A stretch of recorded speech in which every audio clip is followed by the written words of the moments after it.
One thing on many parents' minds these days, other than those first day photos, of course, or lack of, they are the resource officers. A new law this year limits when school resource officers are allowed to restrain students. Some police departments have pulled out of schools amid the change, and some lawmakers are calling for another look at that law.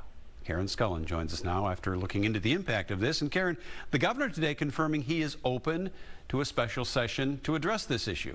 Yeah, it seems a special session is becoming more likely as lawmakers on both sides of the aisle seem to agree that something has to be done to clear up any confusion. It seems most lawmakers and the governor see value in having school resource officers, and it's not just to break up fighting in the hallways. The value of the SROs in the building is the adult relationships that are built long before anything happens. All of those things get averted when we have those relationships. But fights do happen sometimes, and the new SRO law on when and how they can intervene has forced some agencies to pull their officers from schools. Not the intended outcome, and Republicans have called on the governor to call a special session to fix it.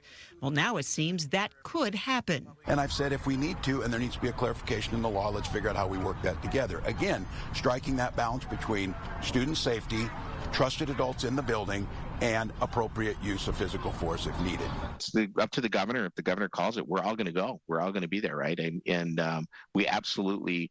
the consensus is we need some clarity on this. DFL State Senator John Hoffman says it seems there just weren't enough people involved in the process of creating the new statute. It has been questioned by law enforcement as well why they weren't consulted at some point. Nobody was bringing it to light. He said this could be a problem, right? And now, yeah, of course it is. The thing is, why did it take 3 months for people to really engage in that process when they should have been there at the beginning? I don't know the answer to that. I wasn't in that conference committee. Now, Hoffman said the Chiefs of Police Association has been communicating with DFL leadership, who in turn is meeting with the governor today.